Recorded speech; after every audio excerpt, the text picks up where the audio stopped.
Alright, what's up, my good people? And welcome back in to the Bully Ball Show on Sparks TV. As always, I'm your host, Nino Sparks, aka the Mid-Range Bully.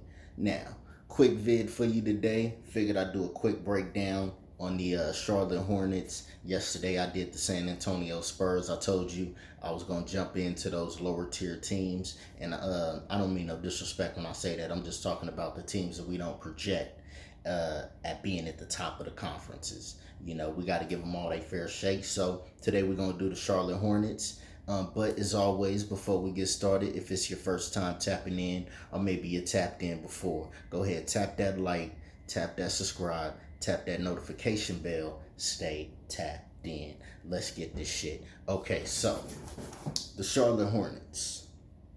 Today's question, topic, you see the shirt. Will the Charlotte Hornets make the playoffs? They look like a team that should make the playoffs, right? When we look at the roster, we look at the Eastern Conference itself, you know, all they got to do is stay in the mix. Now, we're not asking them to be top five. You know, that'd be a tough ask. And the Eastern Conference has gotten a lot better. You know, I still think it's top heavy, you know, compared to the West. But the teams have gotten a lot better, you know. So with that being said, where do we project the Charlotte Hornets being? Now, we know the top teams, right? You got Boston, the defending champs. We got to respect them. We got to give them the one. The 2 seed, I already had the Knicks as the second best team in the Eastern Conference. They go get Cat. Now I think that gap is, I think it's 1A and 1B. But I could be wrong. They still got some figuring things out to do. So let's just say the Knicks at 2, based off the moves that they've made, which brings the Sixers to 3, based off the moves that they made. Again, we still got to see it. We still got to see it play out. The Bucks being 4. And again, all 4 of these teams, any one of those 4 teams are good enough to be the 1 seed. But that 4, who do we have at 5? I would have Orlando is the 5th best team in the Eastern Conference. I like Orlando. Again, I think even they have a chance to be a top 3 seed. But let's say Orlando at 5. Now we're getting there. Say Indiana is 6. Is the 6th best team. Cleveland is 7. And then the Heat at 8. Now again, the Heat, I've already said, done in other videos, the Heat look like they could be in for a clusterfuck of a season based off the Jimmy Butler situation and how they've handled that, or mishandled it, in my opinion. You know, you're going to ask your star player to play his contract out. That could get dicey. But I could be wrong. The Heat, they could be top 5. But let's just say that right there. That's 8 teams right there that you're not better than. Can you be the 9th best team? Because if you Charlotte, all you got to do is not be as bad as it is. You should be better than Atlanta.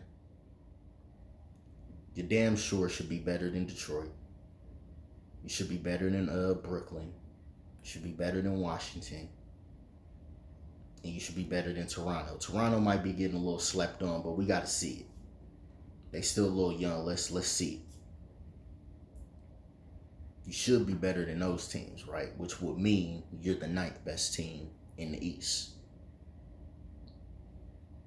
Now, can you get to 7? When these teams start getting hurt, or maybe some of these teams, they not as good as they expected. Maybe they thought that they would be a top 3 team, and they end up being the 7th best team, and they decide, hey, we better off just booking it. You're going to see a lot of teams cashing in before the trade deadline or whatever. Once we get in halfway into the season, before that All-Star break, we're going to see teams start to go in this direction or that direction. They're either going to call it quits and commence the tanking, or they're going to push all their chips in the middle of the table and make a run for the playoffs. So if you Charlotte, can you stay in the mix long enough for that to happen? Maybe some injuries, you know, not to, wish injuries on any team or any players or anything like that. But like maybe, A team like Cleveland that had bigger aspirations, maybe they not as good and they decide to start trading shit. Indiana, can Halliburton stay healthy? So we'll see how that looks out. But can you stay in the mix long enough to maybe, because I could see a team like the Hornets even being competitive during the NBA Cup when other teams might, the top teams, they might not take it as serious. That can be good morale for your team heading into the playoffs. And LaMelo Ball, that's going to be the X factor. Can we get an all-star season out of LaMelo Ball? Because here's the thing. The race to the 2028 Olympics, it starts this season. Because even though I do think Steph Curry will play in the next one, I think that Kevin Durant will still be around to play in the next one. And I still think LeBron will be around to play in the next one. Because the thing that people aren't factoring in is all three of those guys are still under contract for like the next 2 seasons. Which means they'll all just have to play like 1 or 2 more seasons just to get to that Olympics. You think they're not going to do that to play in the LA Olympics? Come on now. Don't be foolish. It's too big for your brain. But who is going to be that next big point guard moving forward? If you Halliburton, you already threw your hat in the ring. Even though you didn't get much playing time, you still got a gold, your first gold with Team USA. You still played on the FIBA squad. Probably going to play on it again.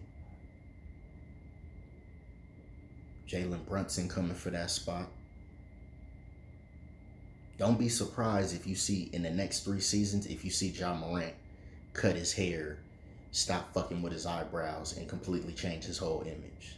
Not that he needs to do that or should have to do that, but it's Team USA. Remember, Ant-Man had dreads when he came into the league. Now he clean cut. In the face of Adidas, basically.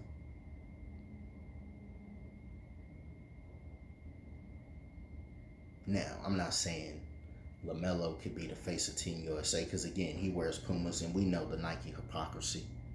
We've gotten into that in other videos and we'll probably jump back into it in the future. But if we don't start talking about LaMelo, because here's the thing.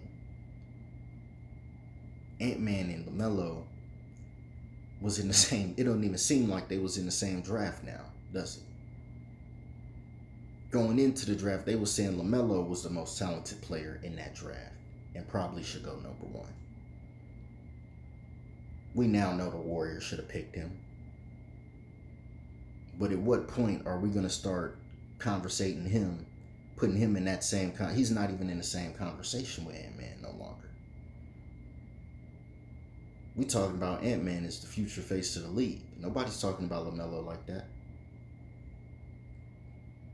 Talking about how he's got rock star status. The kids love his shoes. The kids love LaMelo. But are you going to get in them history books? Are you going to be a multiple-time All-Star? The potential is there. Are you going to make a Team USA roster?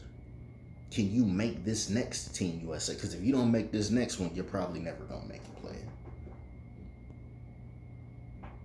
If you can't make the next Team USA, if you can't make the FIBA roster within the next, and I know it's loaded. I just named the guys. Halliburton, Brunson, Curry's still here. Dame probably going to have something to say about that. Trae Young, depending on where he ends up.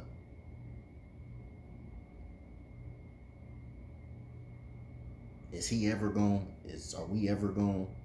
Shit, the Aaron Fox. The Fox might have something to say about that. Is LaMelo ever going to be in that same breath? Because if you don't make a Team USA team,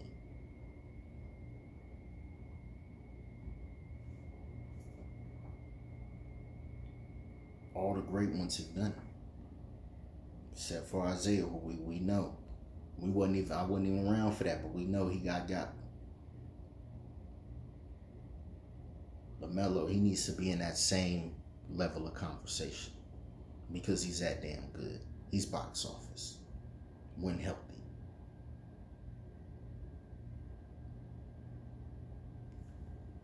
Their roster looks good enough. Your starting lineup, you got LaMelo at the 1. You got Brandon Miller at the 2. Brandon Miller, he looks like he's 1 or 2 seasons away from getting into all-star form. Can he take that next leap? I think it needs to be on the defensive side of the ball. If he can get his defensive tenacity up to where he can be the POA, the point attack, if he can be the point of attack, then I think he's Paul George 2.0 because he got it on offense. He showed the stat.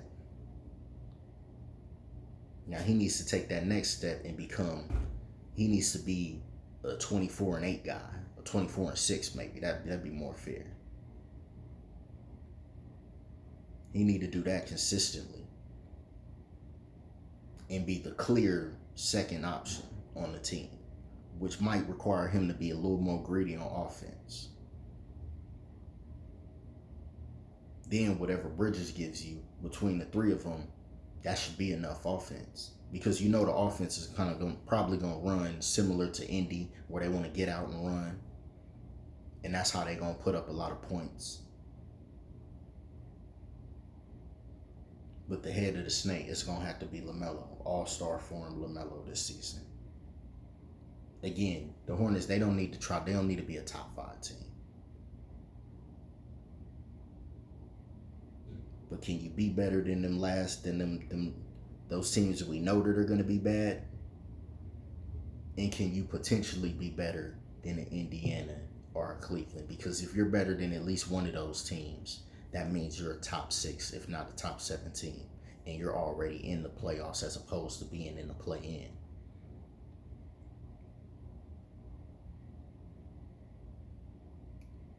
They got a good bench. You got Steph Curry coming off your bench. Along with Trey Mann. Let's see what he looks like.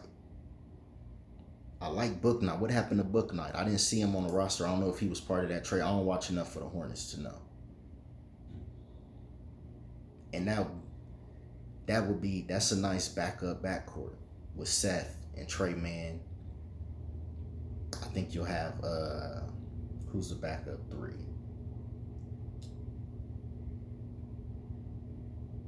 Can't remember who the backup 3 was. I know you got Grant Williams as your backup 4. The 2 centers I'm not familiar with. I think it's Mark Williams and can't remember the other guy's name. Richards or something like that. But I'm not familiar with, no disrespect to those 2 guys, I'm not familiar. They could be great centers, but I'm not familiar with either one of their games, and that might be an issue for the Hornets. Trying to think who was that backup 3. It was Seth, it was Trey Mann, but you got some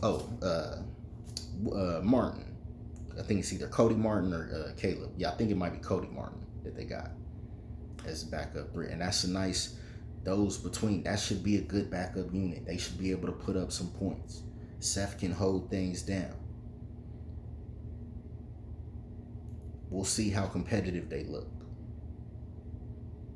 But this looks like a team that's built to try to win some games. So we'll see how it all plays out. We'll see where the Hornets land. Hornets fans, y'all let me know.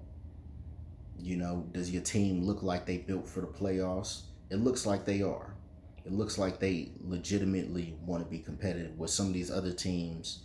We can tell off the rip, like the Bulls are all over the place. They got like 4, just their media day alone looked a mess. Now I'm wondering who's going to start, who's coming off the bench. Somebody's not going to be happy. The Hornets don't look like that. They look like a cohesive team, like they actually trying to do something. So we'll see what they do. I got them at least being a top 7 team, if not the ninth best team in the East. And I could be wrong. Hell, they could get out running. They could be top 5. They could be, like OKC last year and look like a team that's built to do something moving forward. That might be a stretch. But LaMelo, can we get all-star form LaMelo this season? And that's all I got for free. Y'all let me know what y'all think in the comments section.